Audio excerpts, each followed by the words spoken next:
مقاديري هتكون على 3 بيضات، هستخدم معاهم طماطماية متوسطة هبشرها في عين المبشرة بحيث تديني قطع لحمة طماطم صغيرة كده، هيبقى طعمها حلو جدا أفضل كتير من العصير. هضيف عليها الملح ورشة من الفلفل الأسود، طبعا الملح ده بيبقى حسب رغبتنا، وهقلبهم كويس جدا لغاية لما أتأكد إن الملح والفلفل دابوا تماما جوه الطماطم.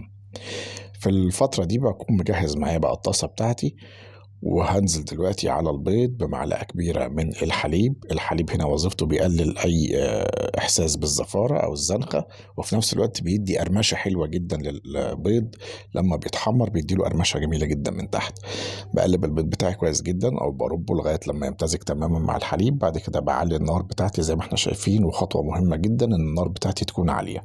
بنزل عليها بالإناء اللي أنا هعمل فيه البيض، طبعا يفضل يكون طاسة، وبعد كده بنزل فيها بالمادة الدهنية سمنة أو زبدة، بوزعها كويس، ولما تسخن معايا بنزل بالخضار. أول حاجة بنزل بيها هي الطماطم. هنا أنا هضيف فلفل، ده اختياري، فلفل رومي، اللي عايز يحط فلفل حراق دي حاجة براحتكم، وممكن من غير أصلا فلفل تماما، بتبقى برضو طعمها حلو جدا ومميز، لكن أنا ضفت الفلفل هنا كخطوة اختيارية. بعد كده بنزل بالطماطم بتاعتي وبقلبهم كويس، وزي ما احنا شايفين على درجة حرارة عالية لمدة دقيقتين بس، لغاية لما الطماطم تبتدي تتسبك أو تستوي، والفلفل برضو يبتدي ينضج. وبعد كده هبتدي أنزل بالبيض. زي ما احنا شايفين أنا وزعت الخضار كويس جدا على مستوى القاعدة بتاعة الطاسة كلها، وبعد كده بنزل بالبيض بالمعلقة حبة حبة كده. ليه؟ أنا مش عاوز أنزل بكمية البيض بتاعتي في نص الطاسة، هتعمل عملية إزاحة، يعني هتزيح كل الخضار ده في الجوانب، وهيبقى البيض في النص، وهيبقى الخضار مش منتشر وسط قرص البيض. لكن انا هنا لما عملت كده نزلت بالمعلقه شويه بشويه، عملت زي شبكه، خليت الخضار يمسك كويس جدا وما يتحركش من مكانه. بعد كده ضفت باقي كميه البيض بتاعي، تنزل برضو على حراره عاليه، وبوزع الكميه الزايده حوالين جناب الطاسه، وبتاخد معايا تقريبا دقيقتين 3، والنار عاليه زي ما قلنا من اول الوصفه لغايه اخرها، ده عشان يديني قرمشه من تحت ويسويها تسويه مظبوطه. هي كده خلاص جهزت معايا.